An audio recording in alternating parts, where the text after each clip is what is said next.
Alright, today we're going to be looking at the 6 plus 1 traits of writing, and we're going to focus on the ideas trait. So we're going to look at 3 pieces of writing and use this rubric to assess them. Our first piece of writing is called cat, dog. They eat their food, they have a place to sleep at, their fur is soft, they are good pets, their ways are alike. The pets are calm, soft, and good. When they are good, they are good. They are nice in some ways. When they are good, they are good. When they are very good, they are very good. When they want to have attention, they want attention, they really want it. When they are good, they want to be good. They are good when they are good. The way they like it because they want it. They are good in some ways because they just want it when they are good. They want to be good because they want to be. They want to be good because they probably want to be. They are good when they want to be. They want to be good when they are good when they want to be good. When they are good, they want to be. They are good when they want to be. When they are good, they are good. They are good because they want to be. They are good and they are good when they want to be. They want to be good when they want to. When they are good, when they want to be. When they want to really be good, they really want to be. They are good when they want to be good. They do when they want to be good. They want to be good when they want to be good. When they really want to be good, when they don't want to be good. They want to be good when they want to be good. They want to be good when they want to be good. When they want to be good. When they want to be good, they really want to be good when they really want to be. Alright, so we kind of get the gist of this piece of writing, paper number 1. So we're going to use this rubric to analyze it. So we're going to go A, B, C, D, E, F, and give that student a 5, 4, 3, 2, or 1. So for this piece, when we're looking at the indicator A, I would definitely go more towards the 1 side. The writer is still in search of a topic and has not yet decided the main idea. The only way we kind of know what it is about is from the title cat/dog. Letter B. When we look at this, the information is limited or unclear, or the length is not adequate for development. The information is very limited and the length is painfully long considering how little we are actually told. Letter C. The idea is a simple restatement of the assigned topic or an answer to a question with little or no attention to detail. Yes, the first paragraph restates in a simple way the differences between dogs and cats, but then it falls into Never Never Land with endless repetition of the same phrase over and over again. When we look at D, the writer has not begun to define the topic in a meaningful, personal way. Yes, the details are barely there. They're very non-existent. So the topic hasn't had a chance to come alive and connect to our personal life as the reader. E. Everything seems as important as everything else. The reader has a hard time sifting out what is important. Everything seems unimportant as everything else. There's no one thing that really sticks out as we read that. And F. The text may be repetitious and may read like a collection of disconnected random thoughts with no discernible point. So this is the major flaw of the piece that needs to be addressed before it can be approved. So we really have to get rid of that repetition and find what the main ideas are. So overall this piece would get a 1 because every indicator was in the 1 column. So the paper has no clear sense of purpose or central theme. To extract meaning, the reader must make inferences based on sketchy or missing details.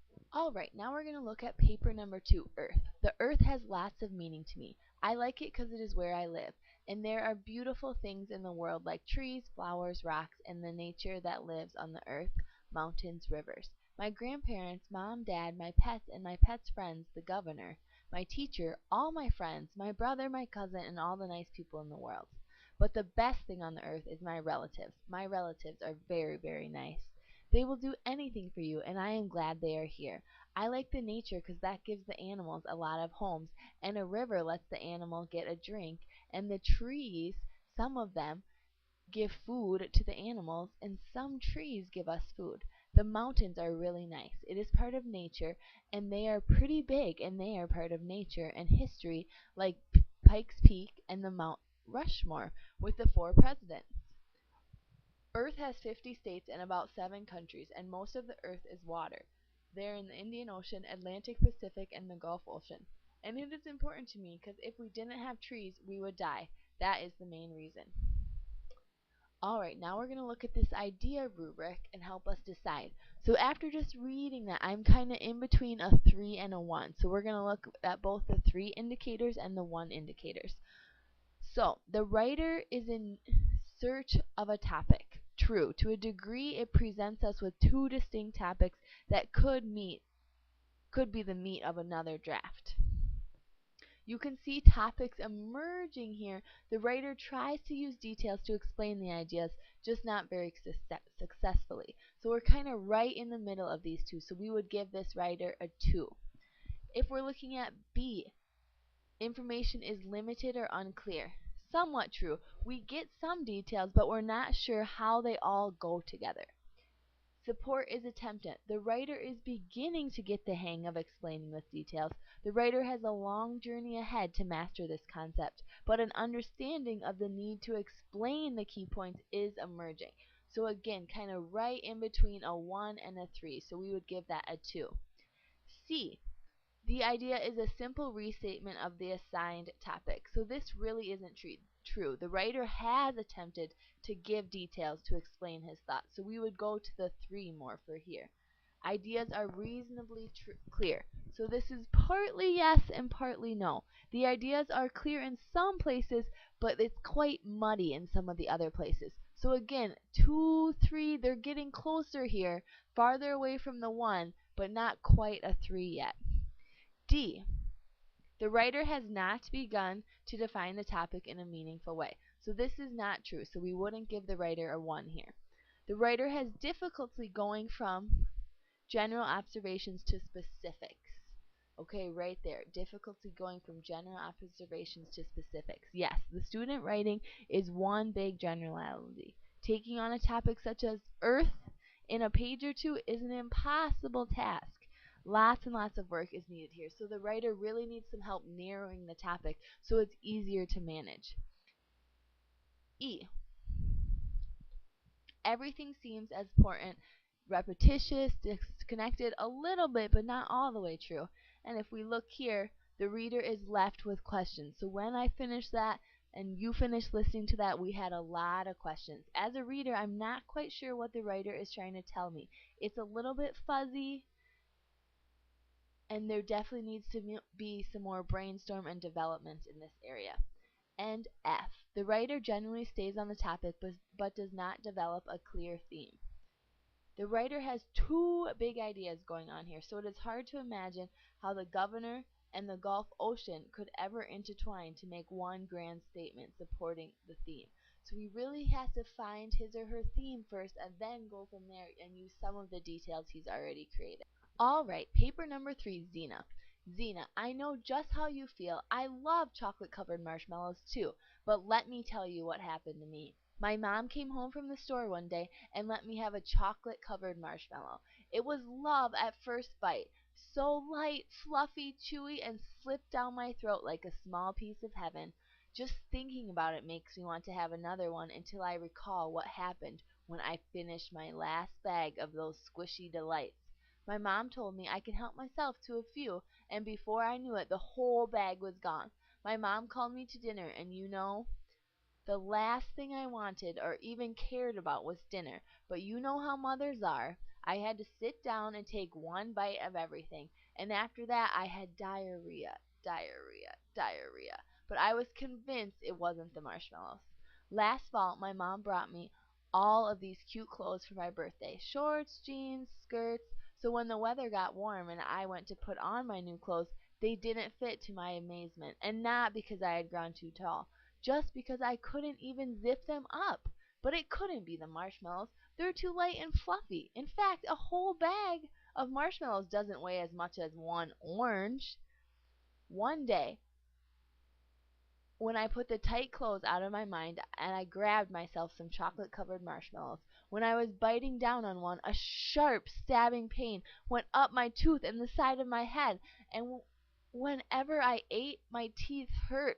So my mom took me to the dentist, and let me tell you, it was not a pretty picture. I had 7 expensive, painful cavities. So Zena, you can keep popping those marshmallows into your mouth, but before you do, remember, not everything about chocolate-covered marshmallows is sweet. So now we're going to look at the ideas rubric.